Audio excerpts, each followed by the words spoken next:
हमको तरुणे तरुणेश देव जी का फ़ोन आता है सुबह में 6 बजे कि ऐसी-ऐसी बात है। मैं मौके पे पहुँचता हूँ, देखता हूँ बाउंड्री पूरी ध्वस्त रहती है और फिर जब सीसीटीवी फुटेज देखता हूँ, तो उसमें 4 बज के कुछ मिनट पे बुलडोज़र आता है, उसके साथ 10-15 लोग आते हैं और पूरी बाउंड्री को तहस-नहस कर देते हैं। लगभग 150 फीट की लंबी बाउंड्री है। गेट नहीं तोड़ पाते क्योंकि गेट लोहे का था और बहुत अंदर तक उसका पिलर था, इसलिए गेट हिला नहीं। बाउंड्री बाउंड्री थी, जेसीबी उसको तोड़ते हुए निकल जाती है, जो हम सीसीटीवी फुटेज में देखे हैं। और तवेश जी का ये कहना है कि वहां फायरिंग हुई, पथराव भी हुआ। ये सब हुआ क्योंकि मैंने आंख से जो देखा, इनके दरवाजे पे तमाम ईंटें पत्थर गिरे हुए थे सुबह में।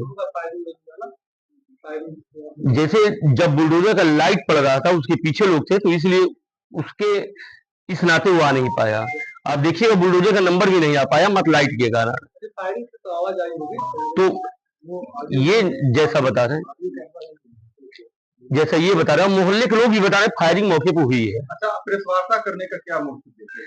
प्रेस वार्ता करने का मूल कारण ये है कि 26 तारीख को कोई भूमाफिया हमारे वार्ड के अंदर आता है, 150 फीट लंबी बाउंड्री गिराता है, जिसका सीसीटीवी फुटेज होता है, जिसका सब कुछ होता है, सारे उच्च अधिकारियों के संज्ञान में भी होता है, लेकिन अभी तक एफआईआर दर्ज ना होना, ये बहुत बड़ी ही दुर्भाग्य की बात है, वो भी मुख्यमंत्री के शहर में।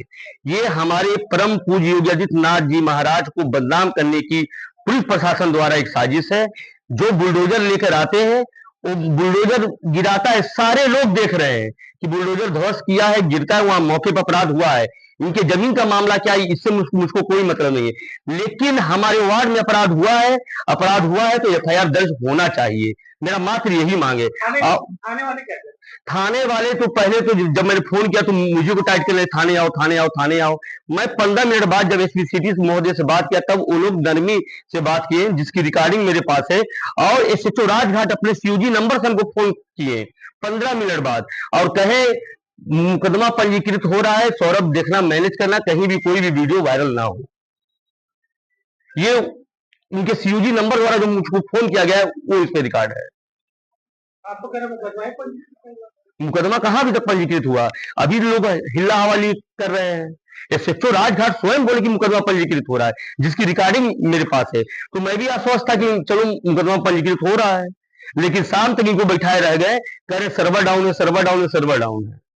मेरा ईगो मात इतना है कि मेरी वार्ड की जनता, मेरा पूरा वार्ड मेरा एक परिवार है, और कोई भी मेरे परिवार के साथ छेड़छाड़ करेगा, वो कितना भी ताकतवर हो, मैं उसको मुंहतोड़ जवाब दूंगा। मैं यही नहीं रुकूंगा, इससे भी नहीं हो पाया तो मैं मिर्जापुर का चक्का जाम करूंगा अभी, और थाने पर मैं लेकर सबको बैठूंगा। पुलिस पर भरोसा नहीं है आपको? योगी जी के ऊपर भरोसा है, लेकिन योगी जी के पुलिस पर भरोसा नहीं रहा, इसलिए क्योंकि सब कुछ दिखने के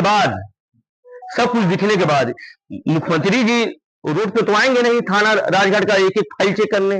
अब उनके पास ये मामला कोई पहुंचाएगा तब उनके संज्ञान में आएगा, तब सारे लोग सस्पेंड होंगे ऊपर से नीचे तक। मामला जब वीडियो वायरल हो गया, संज्ञान में तो होगा ही। अभी बिहार चुनाव में हमारे महाराज जी व्यस्त हैं, और इस मामले को मैं उनके तक लेकर जाऊंगा जब भी गोरखपुर आएंगे। अभी महाराज जी से संपर्क नहीं किए हैं, जब संपर्क करेंगे। आपके भाई भी लगते हैं चंदन विश्वकर्मा, उनका भी नाम है। जैसे पुलिस श्रीवास्तव के वो पुराने साथी हैं, ये लोग साथ मिलकर इस तरीके का कृत्य करते हैं और जमीन का काम करते हैं, और तमाम ऐसा मामला है, ये तो एक मामला है, ऐसा मैं दर्जनों मामला लेते आऊंगा इन लोगों का। यानी कि अपने भाई के खिलाफ आप दर्जनों मामला लाएंगे? भैया मैं अपराधियों के खिलाफ हूँ, भले तो मेरा सगा भाई ही क्यों ना हो, भाई तो अभी हमारे हैं। 4 बजे 4-4 बजे के आसपास भोर में बुलडोजर लेकर के आए, पूरे स्कूल की बाउंड्री वाल को ध्वस्त कर दिया और पत्थरों से अटैक भी किया। जब हमने अपना प्रतिवाद किया, फायरिंग भी की गई, घायल भी हो गए। तो ये इतना ये पीड़ादायी है मेरे लिए। मेरा पूरा जो स्कूल परिसर है, घर है, वो इसी वक्त खुल गया है। हमारी सेफ्टी और सिक्योरिटी हमारी कुछ है नहीं, और जिन्होंने बुलडोजर चलाया, कल को वो मेरी हत्या भी कर सकते हैं, तो उसमें कोई दो राय नहीं है। मैं सब बातों से इतर एफआईआर के लिए एप्लीकेशन भी दिया, तहरीर भी दिया, लेकिन अभी तक एफआईआर दर्ज नहीं हुआ। और अपनी सुरक्षा के मद्देनजर हम जो टूटी हुई बाउंड्री वाल थी उसको फिर से ठीक करा रहे थे, तो पता चला अभी हम यहाँ आए हुए हैं कि कुछ लोग पहुंचे कि एसडीएम साहब ने कहा कि काम रोक दिया जाए।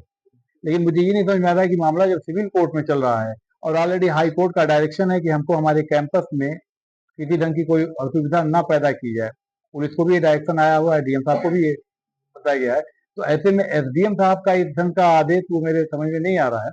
और वहाँ पूरे मिस्त्री मजदूर लगे हुए हैं और काम रुकवा दिया गया। और ये भी है कि जो अपराधी तत्व जितने इसको इस घटना को वारदात दिया वो बैठ के निगरानी कर रहा है वहां पे कि दीवार नहीं उठनी चाहिए। तो आखिर उद्देश्य क्या है हमको खुद नहीं समझ में आ रहा है। क्या मुझे जीने का, मुझे अपने सुरक्षा का कोई अधिकार नहीं है? फिर कानून, जो कानूनी संरक्षण है हमारे अभी तक एफआईआर नहीं हुआ तो वो तो मिल ही नहीं रहा है। और हम अपना व्यक्तिगत आपका जो स्कूल है जी वो मान्यता प्राप्त है? जी मान्यता प्राप्त है, मानक के रूप है? बिल्कुल बिल्कुल बिल्कुल। कितने जो क्षेत्र का विवाद है जी कितना जमीन है जिसके लिए? ये आई थिंक 22 से 25 डिस्ट्रिक्ट जमीन होगी। ये आपने खरीदी थी? नहीं, ये हमारी पैतृक प्रॉपर्टी है। हम लोग 5-7 पुश्तों से वहाँ रहते हैं। वो पूरा जो कायस्थों की बस्ती है और हम उस समय जब हम लोग बसे हम भी कहीं के जमींदार हुआ करते थे। यहाँ का भी कोई जमींदार होगा, उसकी किस एग्रीमेंट किस आधार पे वो किसके नाम से जमीन है? अब इसमें कई जमींदार हैं। आप बता रहे हैं कि 22 के आसपास जमीन का जी मामला जी है। उस जमीन का मालिक कौन है? देखिए, अब जमींदारी क्षेत्र का जो खतौनी निकाला गया तो जाहिद मियाँ और कुछ ऐसे ऐसे बहुत सारे नाम आए, तो अब ये लोग फर्जी बन करके घुसे हुए हैं जमींदार। नाम हम कई जैसे जमींदारी क्षेत्र का हम बहुत डिटेल नहीं जानते, लेकिन कोई बड़ा जमींदार होता है, उसे छोटा जमींदार होता है, कुछ इस टाइप का होता है। भाई अगर मान लीजिए कि जमीन अगर आप स्कूल जो आप चला रहे हैं जी जी वो कितने क्षेत्र पर है आपका स्कूल? मेरा स्कूल करीब 28 डिस्ट्रिक्ट में होगा। अच्छा है। और वो बस वो प्लेग्राउंड लेके ग्राउंड लेके है? जी जी तो स्कूल किसके नाम से रजिस्ट्रेशन है? मेरे नाम से ही है। क्या नाम है आपका? तरुणेश कुमार देव। जमीन किसके नाम से है सर? जमीन हमारा सहन है। जमींदारी क्षेत्र का ये होता है कि पूरा का पूरा इलाका ही जमींदार की जमीन है। हम पूरी जमीन आपके नाम है? नहीं, पूरी जमीन जमींदार के नाम है। आधे शहर की जमीनें जमींदार के ही नाम कौन से है है। जमींदार? बता तो रहा हूँ कि उसमें कई जमींदार होते हैं। हाँ, हमको जाहिद मियाँ, ताहिर मियाँ ऐसे कुछ नाम है, एग्जैक्ट नहीं, कुछ लोगों का नाम याद है। और वो खतौनी जब बहुत अपडेट नहीं है उसमें होगा। उस जमीन का कोई मालिक होगा ना? मुकदमा किसके नाम किसके चल रहा है? मुकदमा किसके बनाम किसके चल रहा है? मुकदमा रागिनी बनाम राजवीर, राजवीर कौन? मेरी माता जी। आपकी माता जी। और राजवीर तो राजवीर फर्जी जमींदार बनते हुए घुसे हुए हैं। उन्होंने ये पूरा वो रिकॉर्ड रूम का सारे फर्जीवाड़े फिर रखे हुए हैं। सारे रिकॉर्ड रूम को तहत नाश करके अपने आप को किसी ढंग से काबिज के खा करके वो इसको कब्जा चाहते हैं। यानी पूरी सिस्टम को अभी तो कुछ दिन पहले ही आपके न्यूज निकला था ना कि ये मैंने डीएम साहब के वहाँ पर एक एप्लीकेशन दिया था कि इस फर्जीवाड़े की जांच की जाए। तो जांच हुई और जांच रिपोर्ट 7 दिन का टाइम दिया गया था कमेटी को। 8 महीने कमेटी ने टाइम लिया रिपोर्ट देने में और उलट पुलट के रिपोर्ट रख दिया। उसके बाद 10 दिन बाद हम फिर वो पेपर जो था मेरे पास, हमने सोचा जाए इसकी नकल फिर निकालें, तो पेपर ही रिकॉर्ड रूम से गायब हो गया। एक नहीं 3 माध्यम से निकालने की कोशिश की, लेकिन वो पेपर गायब हो गया। क्या चाहते हैं? मैं जो उचित कार्रवाई हो, ये तो एक आपराधिक वारदात है ना। पार्षद जी भी आपके साथ हैं जी। और आपको निर्माण से रोक भी दिया गया? हाँ, रोक दिया गया है। अब मैं ये नहीं समझ पा रहा हूँ कि जब मामला सिविल कोर्ट में है, सिविल कोर्ट से कोई स्टे नहीं है, तो एसडीएम साहब को ये राइट है क्या कि वो किसी को भी रोक दें? और एसडीएम साहब को ये थोड़ा सा विवेक के साथ इस्तेमाल करने की, मेरी जान माल को हानि होगी तो वो जवाबदेही लेंगे। सोचने बस हम तो हमारे साथ न्याय होना चाहिए, तो मेरे साथ अन्याय पे अन्याय हुआ जा रहा है। वो आदेश गलत है, बिल्कुल गलत है। मैं भी कागज लाया हूँ, आप देख सकते हैं उसको। वो डीएम साहब के आंख पे पट्टी बांध करके और एक उनके नीचे से कागज निकलवाया गया, वो तुरंत चला गया, वो हाईकोर्ट के संज्ञान में चला गया।